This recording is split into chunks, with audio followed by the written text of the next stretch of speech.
ఎంత పని చేసావబ్బా, మరి అసలు జనాల్ని అంత ఇబ్బంది పెట్టాలన్న కోపం అసలు నీకెందుకు వచ్చిందబ్బా? ఏందమ్మా ఎవరితో మాట్లాడేస్తున్నావు? నేనెవరితో మాట్లాడితే నీకెందుకు అబ్బాయి? నాకెందుకంటావేటి? నీకు సంబంధించింది ఏదైనా నాకే కావాలి కదా. అంత లేదులే అబ్బాయి, ఇంకా ఎక్కువ తక్కువ మాట్లాడవనుకో అదిగో అక్కడ అసలే చాలా కోపంగా ఉన్న కబాలికి చెప్పేస్తాను. ఆ తర్వాత నిన్ను ఎవ్వరూ కాపాడలేరు. ఏంది ఇప్పుడు నీ కోసం రజనీకాంత్ వచ్చేస్తాడా? అబ్బో నీకు అలా అర్థమైందా?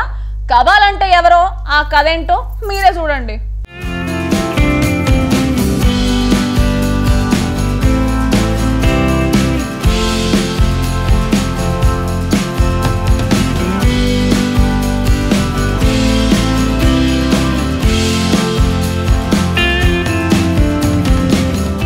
ఎవడొస్తాడో రండిరా అన్నట్టుగా ఉంది ఆ గజరాజును చూస్తుంటే.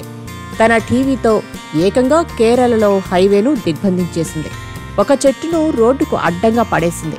సుమారు 18 గంటల పాటు ఆ ఏనుగు అక్కడే తిష్టవేసింది.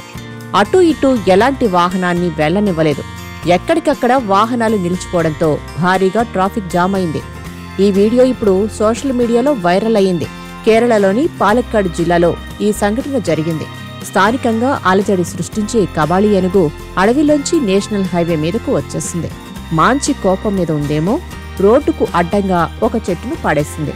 దానిని తినడం మొదలుపెట్టింది. దీంతో రోడ్డుకు ఇరువైపులా వాహనాలు నిలిచిపోయాయి. ఒక పట్టాన అక్కడి నుంచి కదల్లేదు. ఏకంగా 18 గంటల పాటు అక్కడే ఆరాంగా నిల్చుంది. ఎదురుగా ఉన్న వాహనాల వైపు చూస్తూ ఉంది.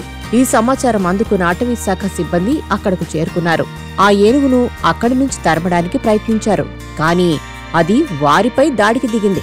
దీంతో వారు త్రుటిలో తప్పించుకున్నారు. ముందు రోజు సాయంత్రం 3:30 గంటలకు అక్కడికొచ్చి బీభత్సం సృష్టించిన ఆ ఏనుగు తర్వాతి రోజు ఉదయం 7 గంటలకు అడవిలోకి వెళ్ళింది.